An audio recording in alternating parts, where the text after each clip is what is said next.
The Goat in the Rug, as told to Charles L. Blood and Martin Link by Geraldine. Illustrated by Nancy Winslow Parker. My name is Geraldine, and I live near a place called Window Rock with my Navajo friend, Glen May. It's called Window Rock because it has a big round hole in it that looks like a window open to the sky. Glen May is called Glen May most of the time because it's easier to say than her Indian name, Glee Nazba. In English, that means something like female warrior, but she's really a Navajo weaver. I guess that's why one day she decided to weave me into a rug. I remember it was a warm, sunny afternoon. Glen May had spent most of the morning sharpening a large pair of scissors. I had no idea what she was going to use them for, but it didn't take me long to find out. Before I knew what was happening, I was on the ground and Glen May was clipping off my wool in great, long strands. It's called mohair, really. It didn't hurt at all, but I admit I kicked up my heels some. I'm very ticklish for a goat. I might have looked a little naked and silly afterwards, but my, did I feel nice and cool. So I decided to stick around and see what would happen next. The first thing Glen May did was chop up roots from a yucca plant. The roots made a soapy, rich lather when she mixed them with water. She washed my wool in the suds until it was clean and white. After that, a little bit of me, you might say, was hung up in the sun to dry.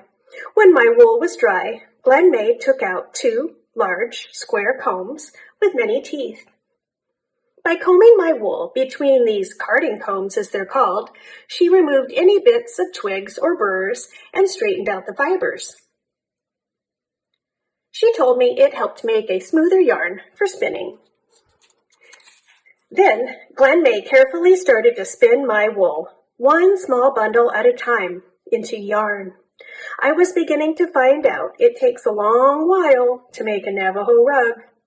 Again and again, Glen May twisted and pulled the wool. Then she spun it around a long, thin stick she called a spindle. As she twisted and pulled and spun, the finer, stronger, and smoother the yarn became. A few days later, Glen May and I went for a walk.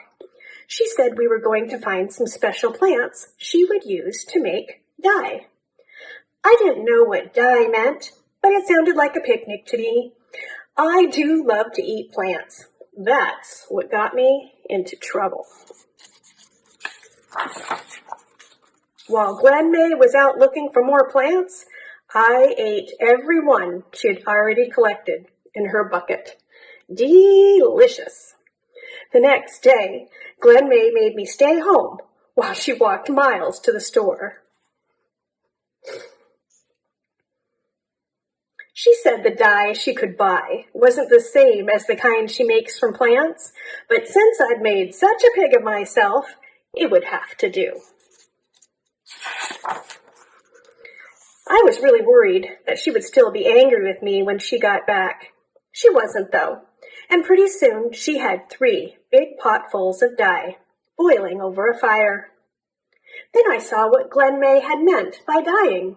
She dipped my white wool into one pot, and it turned pink. She dipped it in again. It turned a darker pink. By the time she had finished dipping it in and out and hung it up to dry, it was a beautiful, deep red. After that, she dyed some of my wool brown and some of it black. I couldn't help wondering if those plants I'd eaten would turn all of me the same colors. While I was worrying about that, Glen May started to make our rug. She took a ball of yarn and wrapped it around and around 2 poles. I lost count when she had reached 300 wraps. I guess I was too busy thinking about what it would be like to be the only red, white, black and brown, goat at Window Rock. It wasn't long before Glen May had finished wrapping. Then she hung the poles with yarn on a big wooden frame. It looked like a picture frame made of logs. She called it a loom. After a whole week of getting ready to weave, Glen May started. She began weaving at the bottom of the loom. Then, one strand of yarn at a time, our rug started growing toward the top.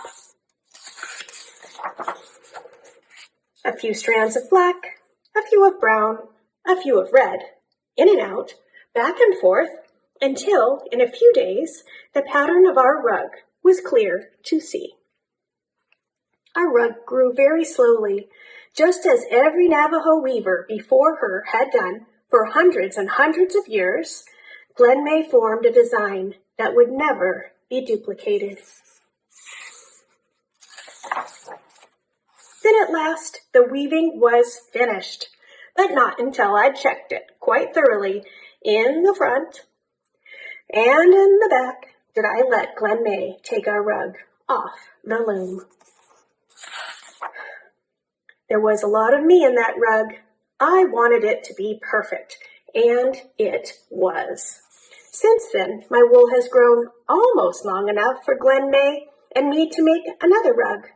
I hope we do very soon, because, you see, there aren't too many weavers like Glen May left among the Navajos. And there's only one goat like me, Geraldine. This is the true story of a weaver and her goat who lived in the Navajo Nation at Window Rock, Arizona.